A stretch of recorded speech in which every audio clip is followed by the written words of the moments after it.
Boa noite, vocês me ouvem aí? Boa noite, sim, professor. Beleza, pronto, agora estamos devidamente conectados. Boa noite para Emanuel, Alice, que colocaram aqui também boa noite, beleza. Boa noite, professor. Boa noite, Elisa. Boa noite, Vitória.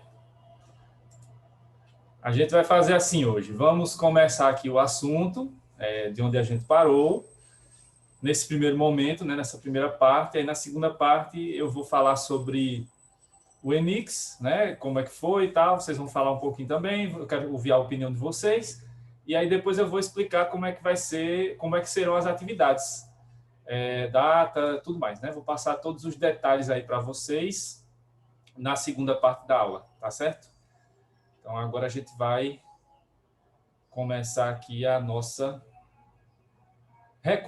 continuar, né? A partir de onde a gente parou do constitucionalismo. Muito bem. Então, a gente viu na aula passada, né, antes do Enix, a questão da terceira fase, do chamado neoconstitucionalismo. E aí, só para encerrar essa parte aí, eu vou falar um pouquinho sobre... Boa noite, Thelma. Sobre o caso do Brasil, né? O Brasil, como a gente viu aqui, deixa eu só colocar na tela cheia. O Brasil, como a gente viu, ele está aqui, né? Nessa nossa linha do tempo, do neoconstitucionalismo, ele aparece aqui, com a Constituição de 1988. Então, o Brasil, segundo a doutrina de direito constitucional, vamos dizer, a maioria da doutrina hoje, entende que no Brasil nós já estamos nessa fase, né, do chamado neoconstitucionalismo. Então, a gente já passou do constitucionalismo moderno e entramos nessa fase, graças à Constituição de 88, que tem o caráter aberto, tem os princípios, né, que eu já mencionei aqui para vocês, algumas coisas em geral, e isso faria com que os juízes, né, principalmente os ministros do Supremo Tribunal Federal, pudessem julgar da maneira, né, que a gente viu aqui, conforme os pontos, né, além do direito positivo, com o neopositivismo, né, com aqui, ó, os valores ética, moral e justiça, né, sendo colocados, não segundo a opinião do juiz, né, mas de acordo com os valores que permeiam a nossa sociedade brasileira. E aqui no Brasil a gente já sabe que existe, né, essa questão do ativismo judicial, inclusive vai sendo cada vez mais intensificado e até incentivado, né, porque não sei se vocês viram semana passada o novo presidente do Supremo, né, o Luiz Fux, falando que tem que se judicializar mesmo a questão das vacinas, né, que agora está essa discussão aí, seguindo nessa mesma linha política de ficar discutindo, né, as possíveis soluções para a Covid, ao invés de seguir a ciência, se segue mitos e inverdades. E aí o presidente do Supremo disse que o Supremo, se for necessário, vai sim julgar essa questão das vacinas, que é uma questão que já está determinada pela própria lei, né? Inclusive tem uma lei específica para a Covid e para vacinas para a Covid, que foi promulgada pelo próprio presidente no começo do ano. Mas, enfim, né, tem essa discussão e hoje há essa chamada judicialização, né, tanto na política quanto em relação aos direitos. Então, há essa posição, né, do Supremo de forma mais ativa. Não quer dizer que os ministros do Supremo estão saindo com cartazes na rua para fazer ativismo, não é isso, né? É que eles estão tomando uma postura mais ativa em relação à interpretação da Constituição, principalmente quando há problemas de omissão legislativa, quando o Congresso não faz sua parte, né, não aprova leis para regulamentar dispositivos da Constituição, ou quando o próprio governo, né, o Poder Executivo, não está cumprindo ali com as suas obrigações. Então o Poder Judiciário vem para, no caso aqui especificamente o Supremo Tribunal Federal, para complementar isso. Mas essa atuação da Suprema Corte, né, do Supremo Tribunal Federal, é um indicativo de que as coisas não estão caminhando bem. Porque quando os três poderes estão caminhando bem, de maneira harmônica, pacífica e tudo mais, não há necessidade de que o Supremo fique judicializando, né? Na verdade, não judicialize, mas que julgue essas questões que acabam entrando lá. Isso seria discutido a nível de Congresso Nacional ou seria determinado por uma política pública do governo. Mas diante de governos incapacitados, incompetentes dos últimos anos e de congressos, né, composições de Congresso já das últimas legislaturas cada vez mais complicadas, né, para poder levar adiante os interesses do povo, já que a maioria lá que compõe o Congresso já há vários anos é composta por empresários, fazendeiros, né? Então, o povo não está muito bem representado lá, porque só quem está sendo representado lá, na sua grande maioria, são as elites brasileiras. Então, fica difícil, né, você ter ali a voz do povo sendo ouvida nos últimos anos pelo Congresso. E aí acaba que nesse arranjo institucional complexo e desconfigurado nos últimos anos, né, cheio de problemas, o Supremo acabou crescendo, né, o Poder Judiciário acabou crescendo, e aí surge essa questão do ativismo judicial, né, que não é uma criação brasileira, isso começa a ser visto lá nos Estados Unidos, na metade do século passado, depois chega aqui ao Brasil,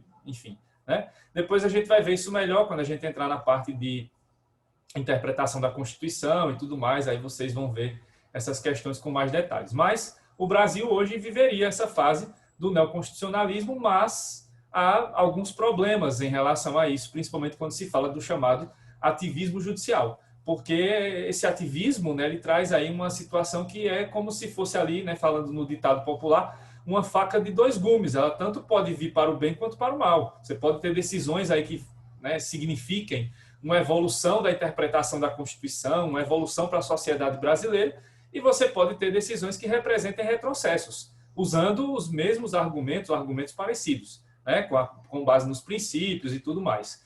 Então, se de um lado você tem aqui no Brasil decisões, né, que dão mais direitos a determinadas categorias de pessoas, como foi lá em 2011, a decisão do Supremo que garantiu a legalidade, né, a constitucionalidade da união civil, união estável e até o casamento de pessoas do mesmo sexo.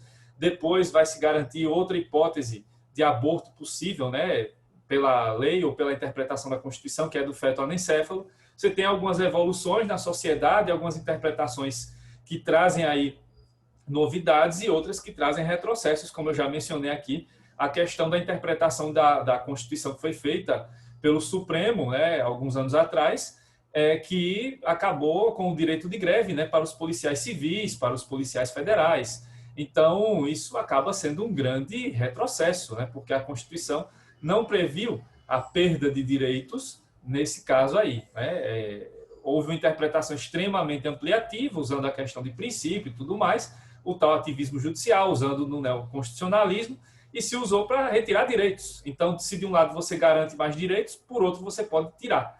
Né? E a postura do juiz não deve ser essa. Né? A postura do Poder Judiciário não deve ser essa. Então, é preciso deixar isso mais claro, é preciso estabelecer regras mais precisas, né?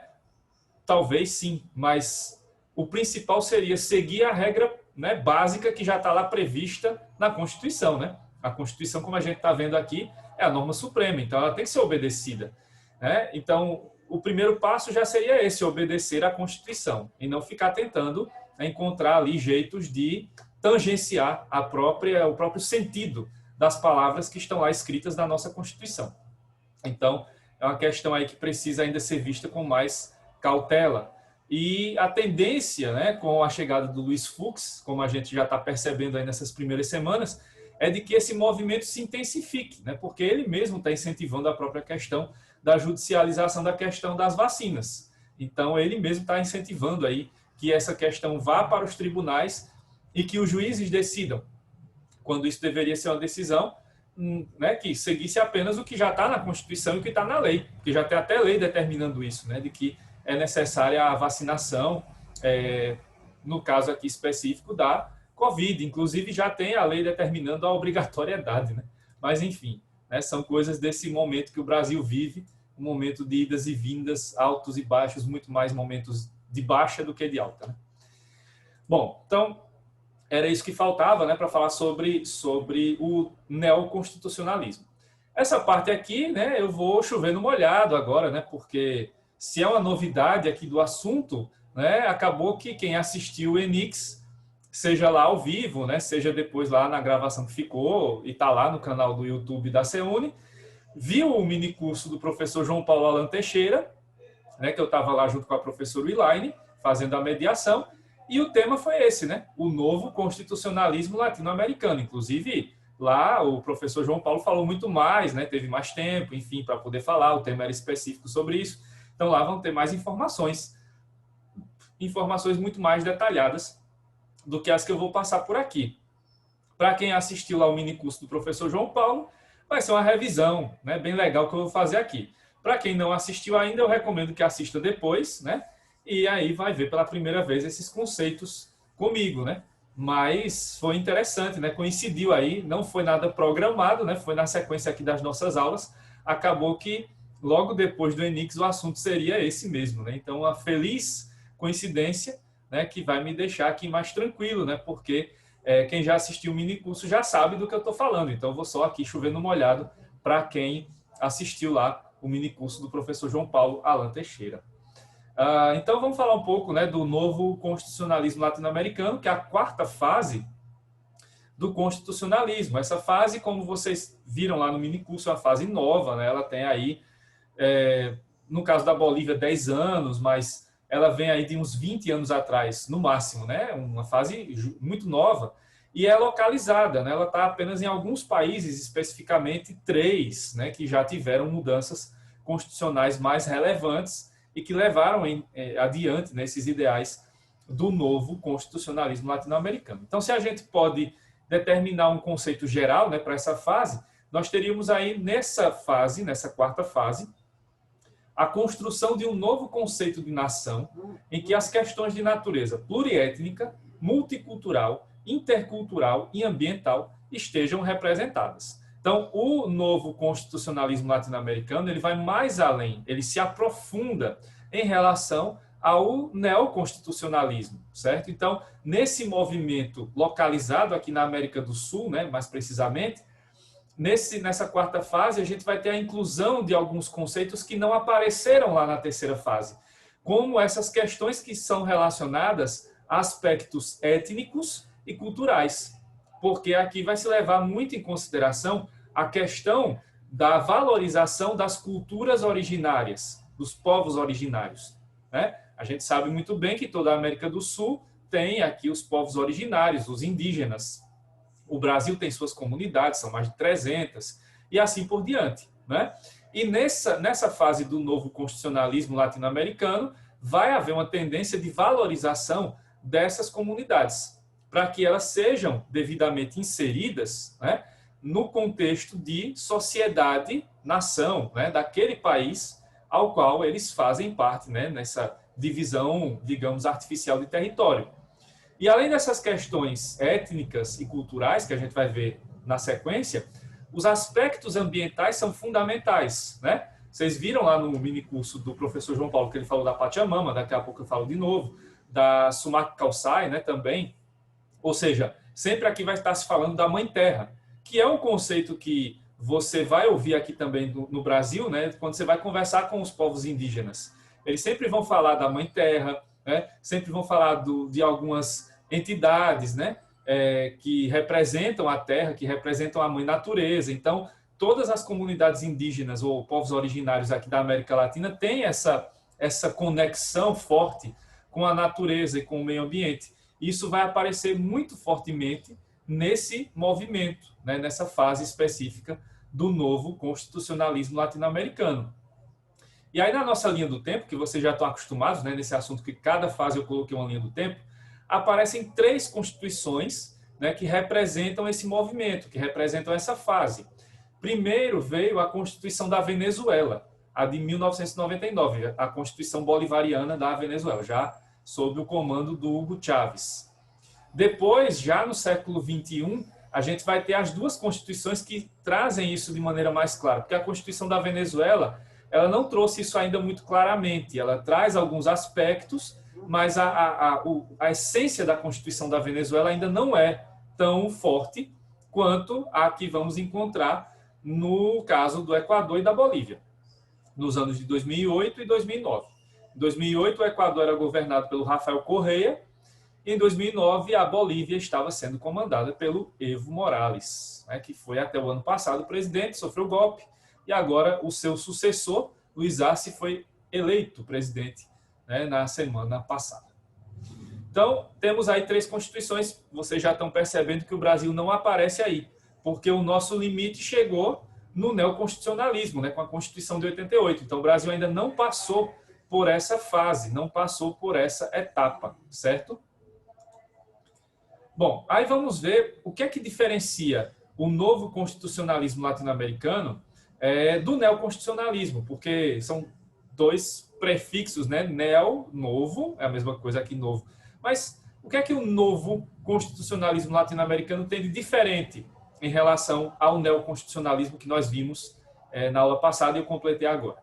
Bom, vamos ver então quais são as principais características dessa fase, né, dessa quarta fase, que aparece nos três países que eu mencionei, Venezuela, Equador e Bolívia. Primeiro, a primeira característica é a chamada busca pela decolonização da sociedade como uma segunda forma de descolonização. Os autores que vão falar disso, inclusive o próprio João Paulo Alan Teixeira, que eu vou passar esse texto para vocês depois, quem viu o minicurso ouviu dele isso, né? Que quase nenhum livro trata disso, né? Se você for olhar os livros, se vocês forem olhar em casa, os livros que vocês estão estudando de direito constitucional, vocês não vão encontrar esse assunto, né? Porque ele ainda não chegou aqui, né, a ser tratado de uma maneira mais profunda, né, nos cursos de graduação. Primeiro, pelo fato de que o Brasil não passou por essa fase, como eu falei agora, né? Então, a preocupação aqui é mais em falar do direito brasileiro. Segundo, porque a gente tem um costume terrível, né, do Brasil de olhar muito mais para fora, lá, Europa, Estados Unidos, do que para o nosso lado aqui, dos nossos vizinhos. Tanto é que basta você assistir um jornal, né, de qualquer emissora, que você vai ver notícias sobre as eleições nos Estados Unidos, notícias sobre a Covid, né, o noticiário hoje seria esse, né? Notícias sobre a Covid, expansão da Covid, segunda onda na Europa. Mas você quase não ouve, se é que vai ouvir alguma notícia sobre a Argentina, sobre Bolívia, sobre Venezuela, né? E quase sempre as notícias, quando aparecem desses nossos vizinhos, são de maneira pejorativa, né? Falando mal e tudo mais. Então, a gente não tem um costume aqui de integração com os nossos vizinhos, né? Até o nosso Mercosul, o nosso mercado comum do Cone Sul, é capenga, né? Porque quando tem a primeira crise, um país vai lá fecha a porta, né, para exportações, para importações e tal. Então, a gente tem esse problema aqui no Brasil que é preciso integrar melhor, né, o nosso país com os nossos vizinhos aqui da América do Sul. Todos somos latinos, né? O Brasil não está fora disso, não, dessa identidade latino-americana, muito pelo contrário. Então, aqui, né, nesse ponto da decolonização, os autores usam dois nomes que são bem parecidos, né? Vocês viram aí que só muda um Szinho, né? Então, tem a descolonização e tem a decolonização, que é o tema aqui dessa fase. Quando a gente fala em descolonização, esse é um conceito que todo mundo já conhece, porque a gente sabe muito bem que todos os países aqui da América Latina foram colônias, né, dos países europeus e depois acabaram passando pelo processo de independência. Esse processo de independência foi essa primeira fase, a chamada descolonização.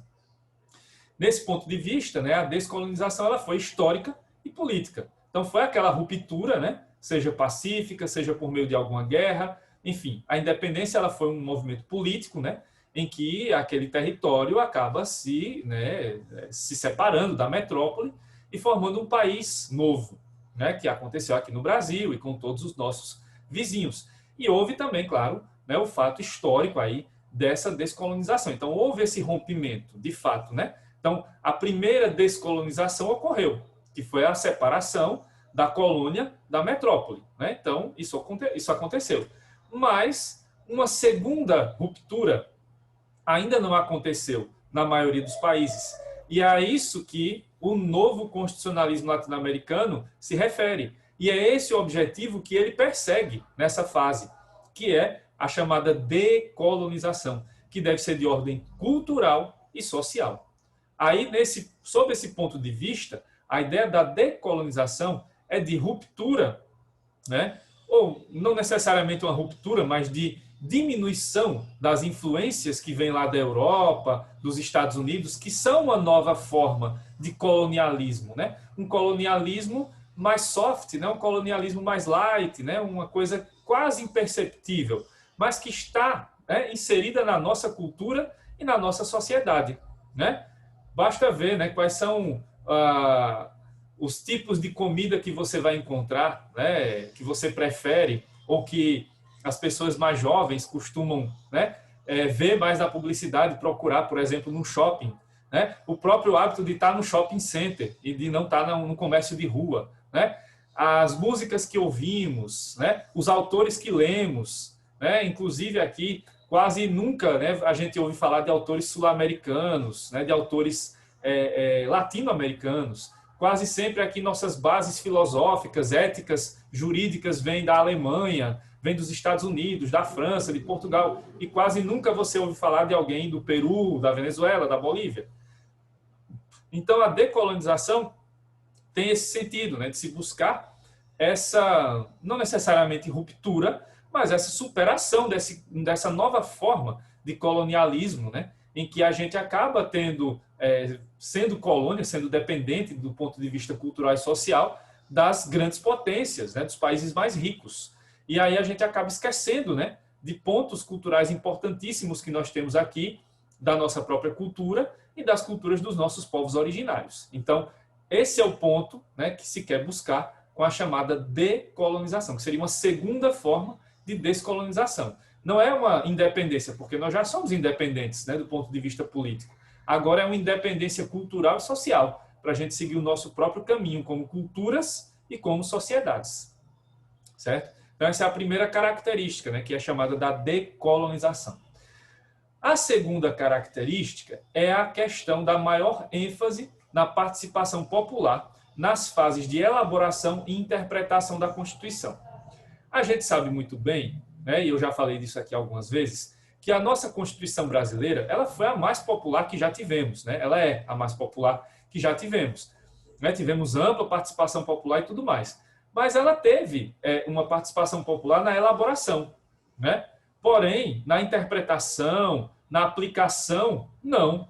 Né? Tanto é que a gente não tem aqui muitas saídas para o povo, né, influenciar a Constituição brasileira de 88.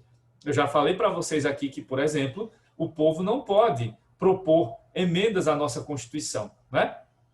O povo não pode fazer aqui no Brasil uma interpretação da Constituição.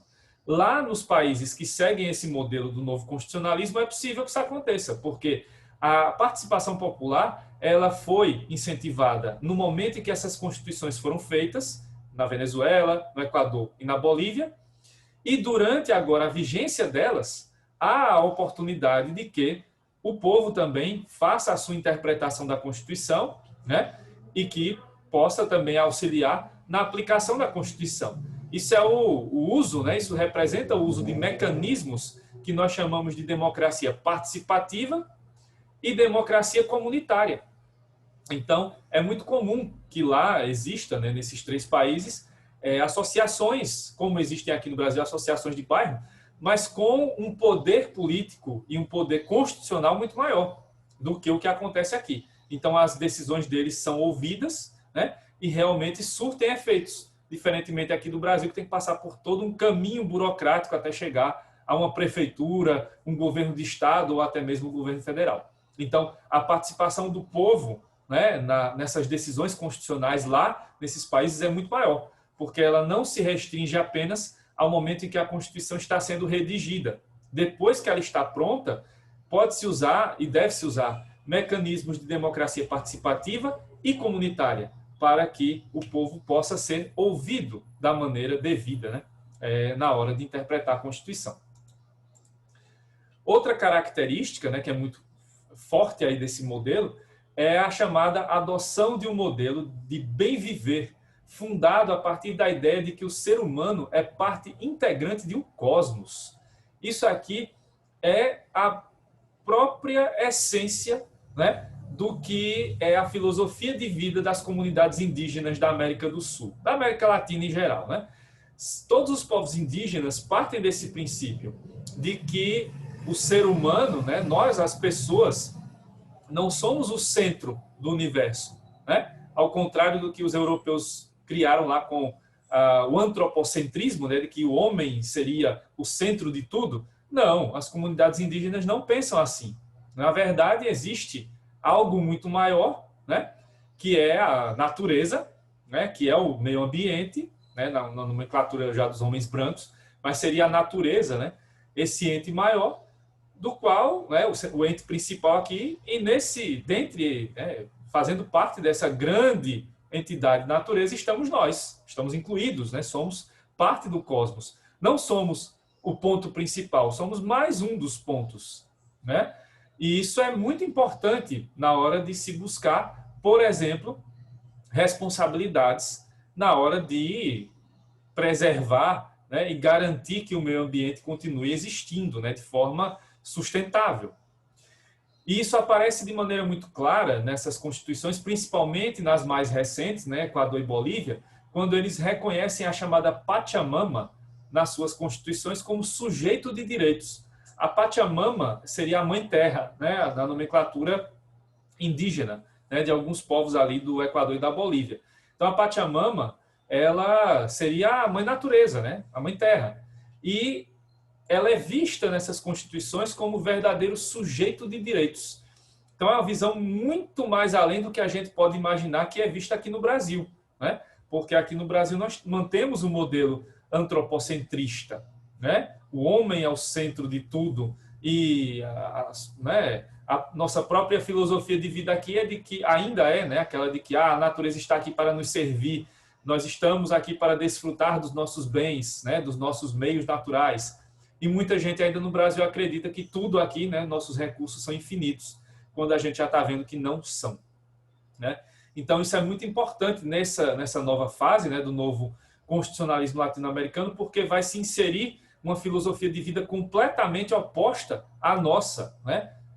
Ocidentalizada, muito voltada para a acumulação material, essa filosofia baseada aí no capitalismo, né, de acumulação de riquezas, sem objetivos de, né, mais larga escala, sem objetivos humanísticos, né, para um próprio compartilhamento da riqueza, e pior, né, sem comprometimento com a sustentabilidade e com o futuro, porque estamos aqui destruindo abertamente o meio ambiente, né, e ainda fazemos cara feia quando algum país ainda reclama, né, que a gente está destruindo a Amazônia, o Pantanal, ainda faz cara feia e fica falando besteira.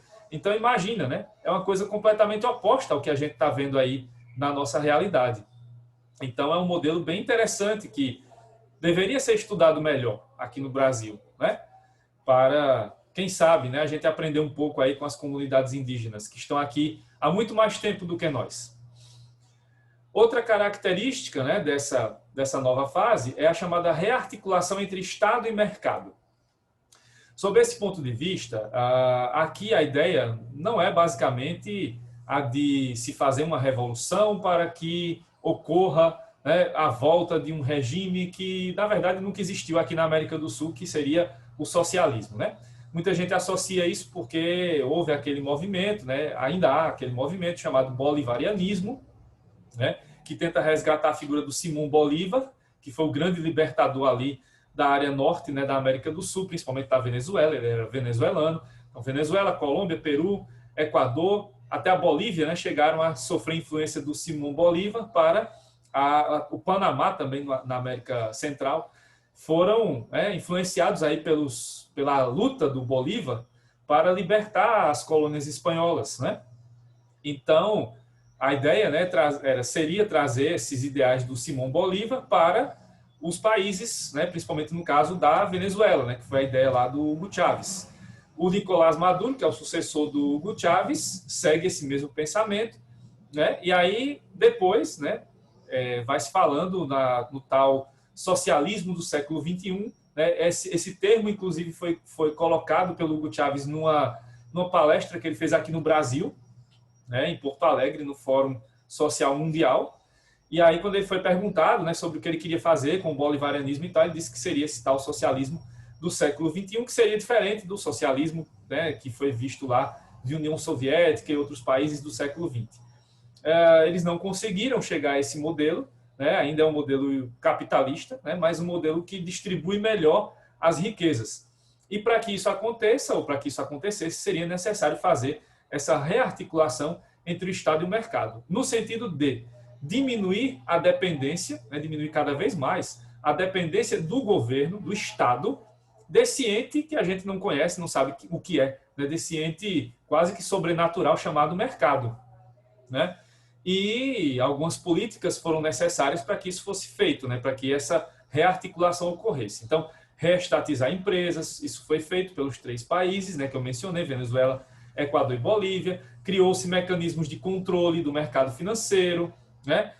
Criou-se impostos para que os investidores pudessem também, né, deixar uma parte do dinheiro que arrecadam para o país, então evitando fuga de capitais e outras coisas. Então isso foi sendo feito, né, por esses governos justamente para tentar recuperar o protagonismo do Estado, né, do poder público, em face do mercado. Então, é um movimento contra-liberal, sem sombra de dúvidas, né? Ao contrário do nosso modelo que atualmente vigora no Brasil de ultraliberalismo, esse modelo deles é um modelo que vai contra o liberalismo, tentando, né, reorganizar o Estado para que ele volte a ter mais força. Isso significa que o Estado deveria ter um maior protagonismo, né, nessas relações. Não necessariamente quer dizer que esses países viraram socialistas. De maneira nenhuma, nenhum deles chegou a virar, né, uma União Soviética, uma China ou coisa do tipo, né? Tanto é que nunca se ganhou tanto dinheiro lá entre os ricos, né, na Bolívia, no Equador e na Venezuela nesse período, né? Eles não deixaram de ser ricos, riquíssimos. Não aconteceu, né, de se fazer uma planificação da renda. Isso não aconteceu. Mas houve, sem sombra de dúvida, uma evolução muito grande na questão, né, da diminuição da pobreza, né? O número de pessoas abaixo da linha da pobreza diminuiu bastante nesses governos aí durante esses períodos. Boa noite, Leandro. E aí, a última característica, né, desse modelo é a chamada rejeição do monoculturalismo e a afirmação de pautas pluralistas de justiça e de direito. Então, só fechando aqui, né, tudo isso que eu tinha falado, o monoculturalismo seria aquela valorização do modelo europeu, né, do modelo norte-americano. Não, aqui é um pluriculturalismo, né? Esses países vão valorizar todas as culturas existentes, inclusive elevando, né, essas culturas todas à mesma categoria. A Constituição da Bolívia é que chega a esse ponto mais alto, né, que vai colocar lá não um idioma oficial, mas 37 idiomas oficiais, né, além do espanhol, 36 idiomas das principais comunidades indígenas do país, todos são considerados idiomas oficiais, né? Então chegou a ser esse ponto, né, de se ter uma plurinacionalidade, tanto é que o nome da Bolívia é Estado Plurinacional de Bolívia, né? Então o próprio nome do país mudou para comportar essa ideia, né, de pluriculturalismo, levado aí ao ponto mais alto na história da Bolívia. E as pautas pluralistas justamente para garantir aí que todas aquelas minorias que eram marginalizadas, né, as comunidades indígenas, mulheres, LGBTI, né, enfim, todas as minorias que existissem naqueles países pudessem ter voz, pudessem ser ouvidas, pudessem ter seus direitos garantidos. Então isso é outra característica básica desse novo constitucionalismo latino-americano. Aí só encerrando, né, mostrando um panorama desses 3 países. Desses 3 aí, a Venezuela segue, né, com o mesmo governo, então a Constituição mudou pouco. Então os venezuelanos seguem esse modelo ainda, mas não dessa maneira tão profunda, porque a Constituição da Venezuela é mais antiga. O Equador tem essa Constituição ainda, né, a mesma Constituição, mas ela foi bastante enfraquecida, porque com o atual presidente, o Lenín Moreno, né, muita coisa mudou, né, e esse modelo do bem viver, a rearticulação do Estado do mercado, foram bem prejudicados, porque o Lenín Moreno acabou implantando um modelo neoliberal lá no governo atual do Equador, né, que está gerando uma crise fortíssima no país. E a Bolívia, ela segue com essa Constituição, né, de 2009, mas ela passou por esses altos e baixos com a saída do Evo Morales, né, com a eleição do ano passado, que a Organização dos Estados Americanos disse que tinha sido fraudada. Depois houve 2 estudos científicos, né, 2 estudos de entidades independentes dos Estados Unidos que confirmaram que não houve fraude, que o Evo Morales ganhou, né, de maneira correta e que foi, né, retirado do poder por meio de um golpe mesmo.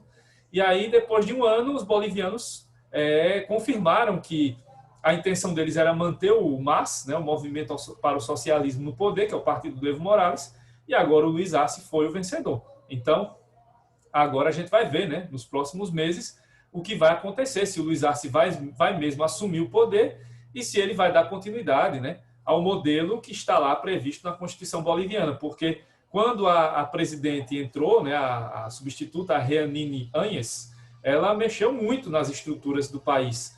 Inclusive, ela saiu proibindo até de se usar a huipala, que é a bandeira, né, que é a representação das comunidades indígenas bolivianas, que era a bandeira, uma das bandeiras oficiais do país. Ela proibiu o uso da bandeira. Então, houve uma série de medidas que foram, né, na contramão da Constituição boliviana. Então, é um modelo que ainda precisa de mais tempo para ser estudado.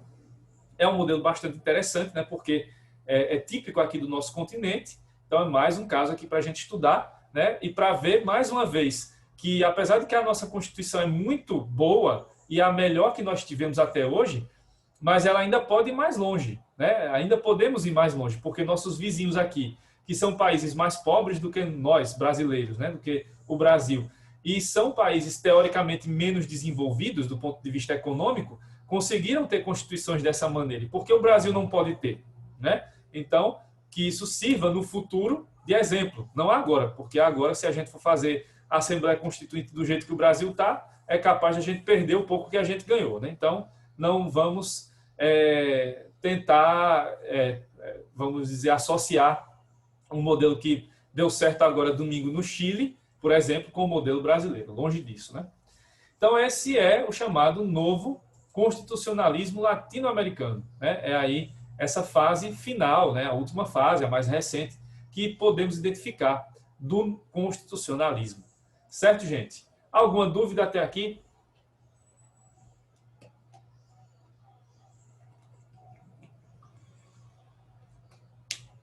Lembrando que esse assunto aí que eu falei agora, eu vou mandar para vocês amanhã o texto do professor João Paulo Alan Teixeira, certo? O que eu mencionei lá, que eu tinha lido e tal.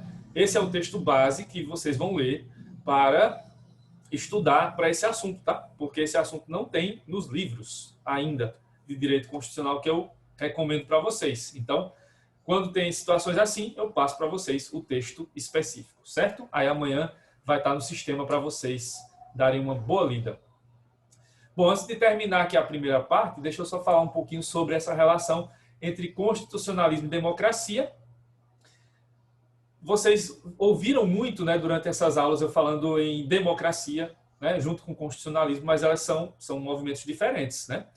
Tanto é que a democracia hoje, né, da maneira que a gente vê a democracia representativa, ela é muito mais restrita do que o constitucionalismo. Na verdade, o constitucionalismo é um ponto de abertura para a democracia, né? Então, a democracia pode ainda evoluir mais se a gente seguir, né, pontos aí que a gente viu importantes do constitucionalismo, já nessas fases mais novas, como o neoconstitucionalismo e o novo constitucionalismo latino-americano. Então, a democracia representativa não é um modelo, né, perfeito, ainda precisa melhorar. E a gente pode melhorar inserindo aspectos da democracia participativa e da democracia comunitária, como eu acabei de falar lá no caso da Bolívia, por exemplo, né? Então, é possível ainda haver uma evolução nessa relação. Então, são dois conceitos próximos, mas não são idênticos, até porque o constitucionalismo vai mais além do que a democracia. Já já eu volto para continuar, tá? Até já.